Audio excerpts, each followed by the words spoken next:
Sa isang mainit na araw ng Agosto, naganap ang isang trahedya na nagbukas ng mga mata ng mga Pilipino.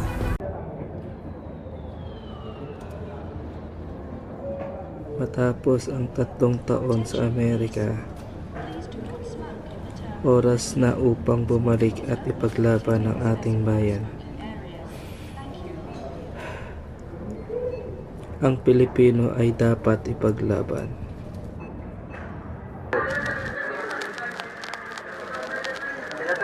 Dito po tayo naman.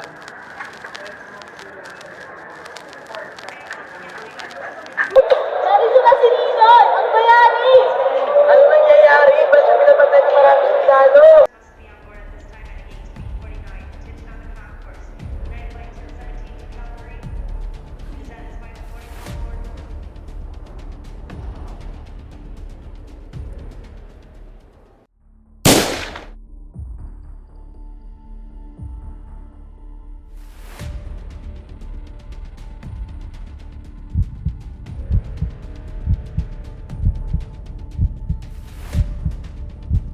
Kailangan ipaglaban ang ating bayan. Kanyang supplication ay magiging simula ng pagbabago.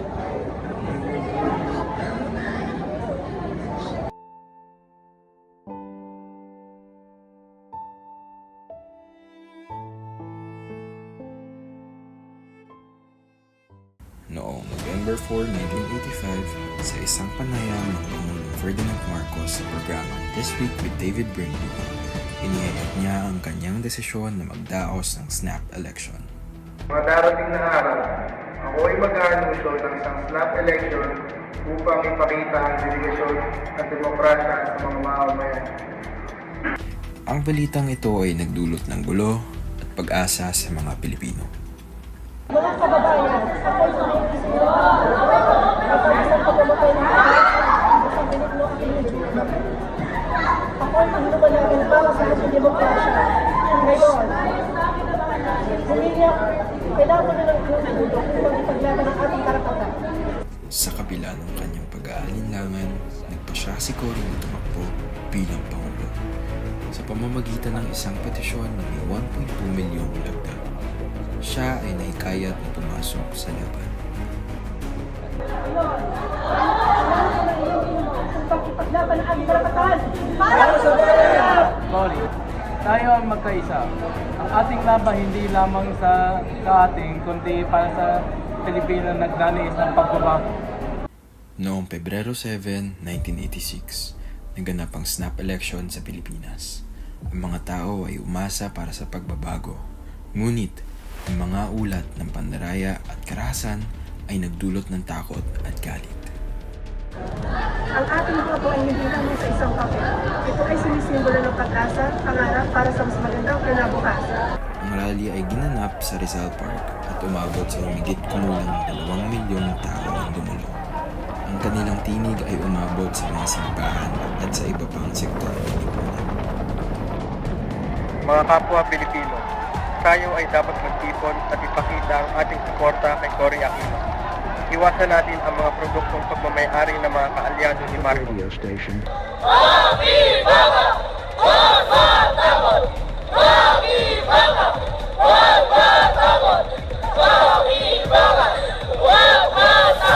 Ang ating laban ay hindi lamang para sa atin, hindi para sa lahat ng Pilipino na nagnanais ng tunay na demokrasya. Noong February 15, 1986, idiniklara ng Batasang Pambansa na si Ferdinand Marcos ang nanalo sa snap election. Ang balitang ito ay nagdulot ng matinding galit sa mga mamamayan, lalo na kay Corazon Aquino at sa kanyang mga taga-suporta. Mga kababayan, tayo magkaisa upang ipaglaban ang ating karapatan. Ang resulta ng halalan ay hindi totoo. Tayo ay tinawag upang lumaban para sa ating demokrasya. Sa rally na ito, tinawag ni Cory ang isang kampanya ng civil disobedience. Ang kanyang mensahe ay umabot sa puso ng mahigit 2 milyong tao na dumalo. Dapat tayo tumigil sa pagsuporta sa mga kumpanya at pabrikasyon na konektado kay Marcos. I-boycott natin ang mga ito. Ang mga tao ay sumigaw ng Nagpasya silang makilahok sa mga hakbangin ng civil disobedience. Ang ating pagkilos ay hindi para sa ating sarili kundi para sa susunod na henerasyon. Tayo ay dapat magkaisa at ipakita ang ating lakas. Sa kanyang panawagan, inimok ni Cory ang lahat na huwag magbayad ng kanilang mga utang at huwag gamitin ang mga serbisyo mula sa kumpanyang pagmamayari ng mga kaalyado ng Marcos. Huwag tayong matakot, ang ating sama-samang pagkilos ay makapagpapaalis kay Marcos. Sa loob ng ilang araw, ang kampanya ay nagbunga. Maraming tao ang nag-withdraw sa kanilang mga pera mula sa bangko na konektado kay Marcos. Umabot ito sa 1.78 billion pesos. Kailangan natin ipakita kay Marcos na di siya karapat-dapat dito. Habang lumalakas ang kilusan, nagbigay ng suporta si Cardinal Sin sa pamamagitan ng Radyo Veritas. Hinihimok niya ang mga tao na lumahok sa civil disobedience. Oo, tayo ay dapat magkaisa at ipakita ang ating determinasyon. Tama, hindi dapat tayo matakot. Ang demonstrasyon at rally ay patuloy na lumakas. Ang Luneta Park ay naging simbolo ng pag-asa at laban para sa demokrasya. Para sa bayan! Sa kabila ng takot at panganib, ang kampanya ng civil disobedience ay nagbigay ng inspirasyon sa maraming Pilipino. Ito ay simula pa lamang ng mas malawak na laban para sa kalayaan at demokrasya. Mga kapwa Pilipino, tayo ay dapat magtipon-tipon at ipakita ang ating suporta kay Cory Aquino. Ang ating boses ay mahalaga. Huwag tayong susuko hanggang makamit natin ang tunay ng pagbabago. Huwag tayong susuko. Noong Pebrero 22, 1986, naganap ang isang makasaysayang kaganapan sa Pilipinas. Si Defense Minister Juan Ponce Enrile at General Fidel Ramos ay nagdesisyon na bawiin ang kanilang suporta kay Pangulong Ferdinand Marcos. Ang kanilang hakbang ay nagbigay daan sa isang malawakang pag-aklas na kilala bilang People Power Revolution. Mga kapwa kong sundalo, panahon na upang tayo ay tumayo para sa katotohanan. Habang ang mga tao ay nagtipon sa paligid ng Camp Aguinaldo at Camp Crame, unti-unting bumuhos ang suporta mula sa iba pang unit ng militar. Hindi na natin kayang tiisin ang mga naganap na pandaraya sa halalan. Tayo ay lalaban para sa bayan. Habang mataas ang tensyon, nagbigay ng utos si Marcos upang salakayin ang Camp Aguinaldo. Ngunit maraming sundalo ang tumanggi na sumunod. Tayo ay lalaban para sa bayan. Sa gitna ng kaguluhan, maraming piloto ng Air Force ang nagdesisyon na lumipat ng panig. Ang kanilang paglipat patungo sa Camp Crame ay naging simbolo ng pagsuporta sa revolusyon. Narinig mo ba? Maraming sumasamang sundalo kay Enrile at Ramos. Dapat na tayong kumilos. Ang kanilang pagdating ay sinalubong ng masigabong palakpakan mula sa mga tao. Ang pagkilos na ito ay nagsimbolo ng pagkakaisa ng mga mamamayan at militar laban kay Marcos. Oo, panahon na upang ipakita na hindi tayo natatakot sa mga Marcos. Sa huli, dahil sa malawakang suporta mula sa mga mamamayan at mga sundalo, napilitang umalis si Ferdinand Marcos mula sa Malacanang. Ang People Power Revolution ay naging simbolo ng lakas at pagkakaisa ng sambayanang Pilipino. Ang araw na ito ay nagsimula ng bagong kabanata para sa Pilipinas. Isang panahon ng pag-asa at pagbabago. Kailangan natin pagtanggol ang ating mga kapwa sundalo. Huwag tayong magkatabiling lumakad. Pero sir, maaaring madaming sibilyan ng masaktan. Kailangan natin mag-ingat. Kami ay lumilipad patungo sa Camp Crame. Hindi kami tutulong kay Marcos. Tayo ay nagtagumpay. Ang pagkilos natin ay hindi nasayang. Patuloy tayong lalaban hanggang makamit natin ang tunay na kalayaan. Sa harap ng Diyos at sa bayan, ako'y nanunumpa. Na paglilingkod ko ang bayan na may buong puso't katapatan.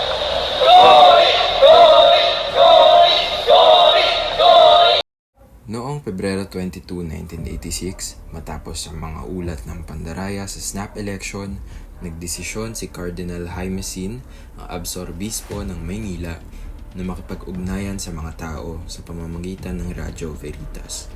Ang kanyang panawagan ay nagbigay inspirasyon sa marami na lumuhok sa People Power Revolution. Mga mahal kong kababayan, ito si Cardinal Sim. Ang ating bansa ay nasa isang napakalagang sitwasyon. Kailangan natin ang inyong tulong upang ipakita ang suporta kina Minister Enrile at General Ramos. Ang kanyang tinig ay umabot sa puso ng mga maraming Pilipino. Sa kanyang panawagan, hinikayat niya ang mga tao na magtipon-tipon sa EDSA upang ipakita ang kanilang pagkakaisa. Kung maaari kayong pumunta sa Camp Aguinaldo at Camp Kramer, ipakita natin ang ating suporta para sa ating mga kaibigan na nagpakita ng idealismo at katapangan. Iwasan natin ang karahasan at dumaan tayo sa landas ng kapayapaan. Sa kabila ng panganib, maraming tao, mga madre, pare at mga ordinaryong mamamayan ang nagdesisyon na sumunod sa kanyang panawagan.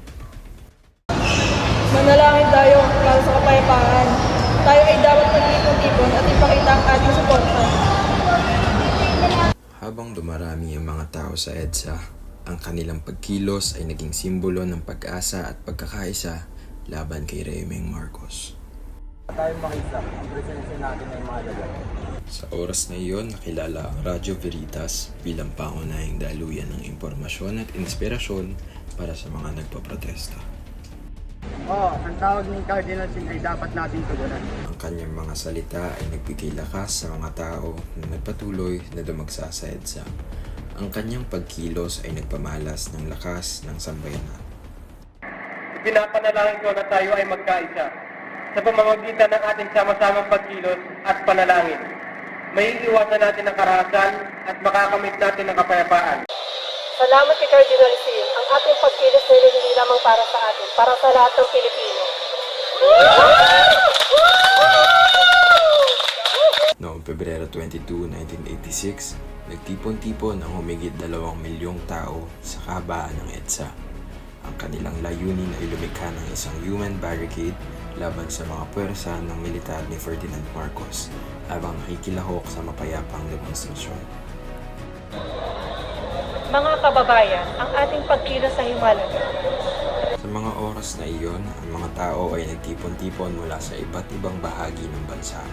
Ang EDSA ay puno ng mga bandila, sumisigaw ng at mga panalangin mula sa mga madre at mga tao. Tayo nagkakaisa upang ipaglaban ang ating karapatan at kalayaan. Huwag tayong matatakot. Habang tumataas ang tensyon, ang mga Armored Personnel Carriers or APC ay papalapit. Ngunit sa halip na umatake, nag-atubiling umatras ang mga ito sa harap ng masiglang pagkilos ng mga tao. Huwag tayong matatakot. Sa gitna ng kaguluhan, nagpatuloy ang mga tao sa pag-alay ng bulaklak at panalangin sa mga sundalo. Ang kanilang pagkilos ay nagsimbolo ng pagkakaisa at kapayapaan. Anong nangyayari? Ba't di tayo nakakagalaw? Parang may tao silang matake. Ang daming tao. Ang ating pagkilos ay hindi lamang para sa atin, para sa susunod na henerasyon. Ipakita natin na hindi tayo natatakot. Sa mga sumiklab na protesta, nagpadala ng mensahe ang opisyal ng US kay Ferdinand Marcos na wala na silang suporta para sa kanya na naging pangunahing dahilan ng kanyang desisyon na tumakas. The situation is getting worse rapidly. We can no longer support Marcos if he continues to ignore the people's demands. We need to communicate clearly that we're backing his leaders. His refusal to contribute to the opposition is pushing us away.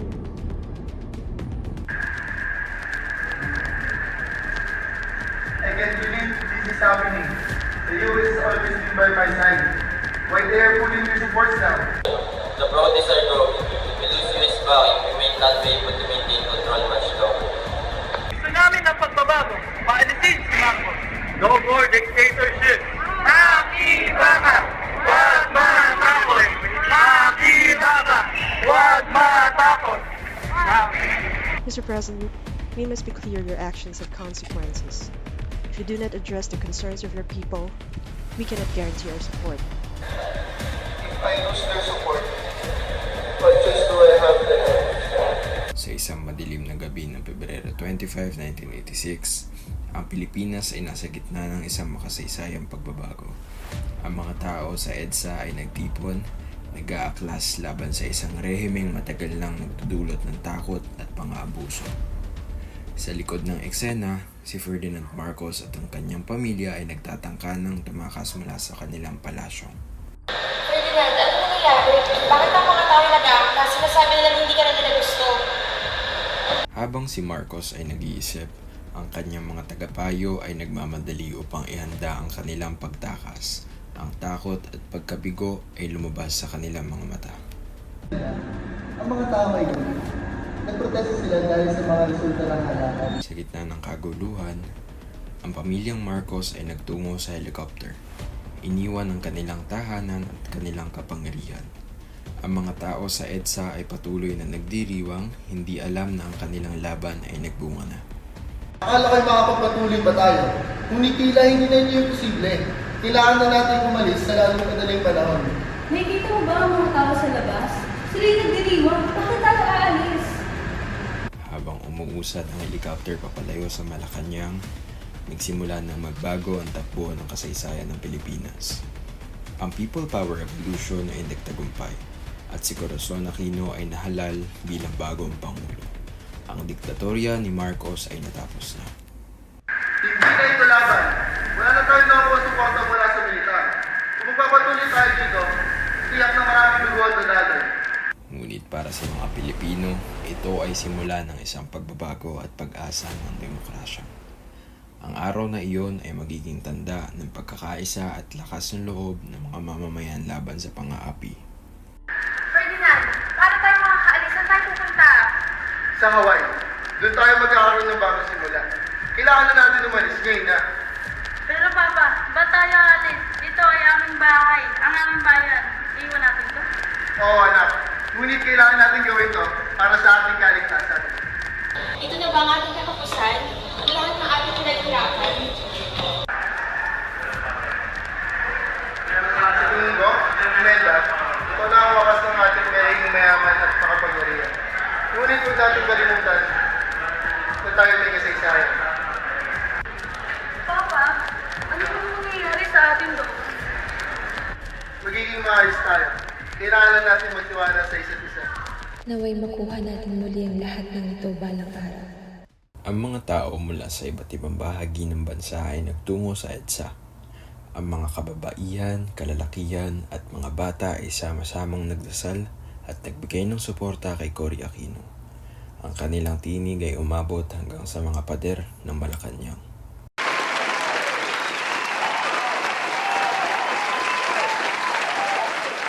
Dito sa Club Filipino, ang mga taga-suporta ni Aquino ay naghihintay ng maipananabik. Ang mga tao ay nag-aawitan ng kantang Bayan Ko na isang awit na naging simbolo ng kanilang laban para sa kalayaan. Lupain ng ginto't bulaklak, pag-ibig na sa kanyang palad. Sa ganap na 3:30 ng umaga, si Senior Supreme Court Justice Claudio Teehankee ay humarap sa madla.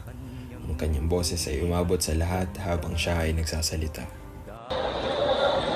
Sa harap ng Diyos at sambayanan, ako'y nanunumpa na nagiging tapat at sigasig na gaganap sa aking tungkulin bilang bagong Pangulo ng Pilipinas.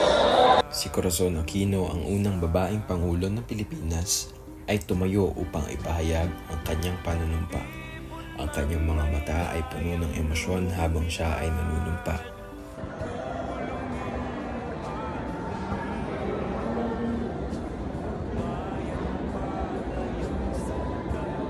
Pinapangako ko na ipagtatanggol ko ang konstitusyon at karapatan ng mamamayan. Ngayon, tayo muling babangon bilang isang malaya at demokratikong bansa. Ang sigaw ng ay umabot sa langit. Ang bawat isa sa kanila ay nakaramdam ng sila ay bahagi ng kasaysayan. Ang kanilang pagsama-sama ay hindi lamang para kay Aquino kundi para sa lahat ng Pilipino.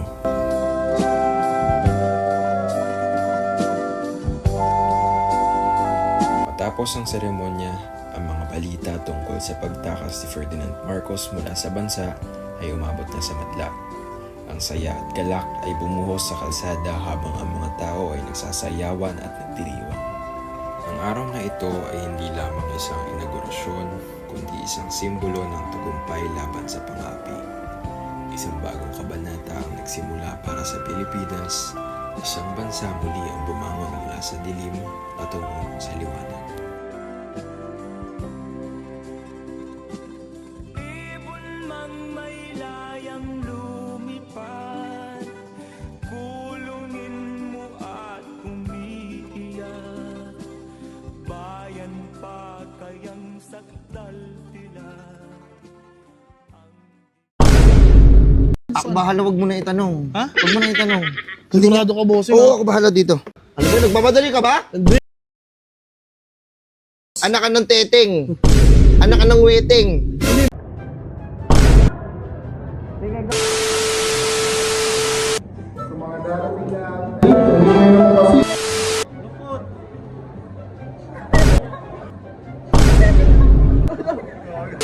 Mga kababayan, ako po ay Ginagawa mo!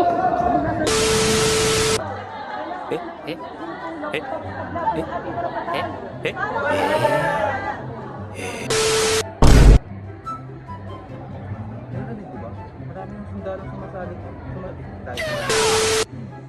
Dapat tayo makita. Ang presensya dito.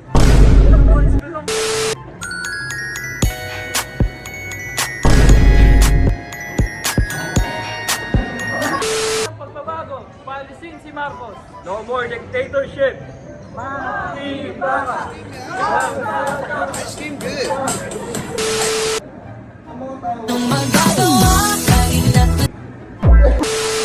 Ferdinand, paano tayo makakaalis? Saan tayo pupunta? Sa Hawaii. Kung tayo magkakaroon ng bagong simula, kailangan na natin umalis ngayon na. Pero Papa, ba't tayo aalis? Ito ay aming bahay, ang aming bayan. Iwan natin to? Kasi nga nagtitrending sa Facebook. Yes. Ganyan naman kayo, pag may nagtitrending, sa kanyo lang pupuntahan. Hindi ko sinusuportahan. Tignan mo, boss.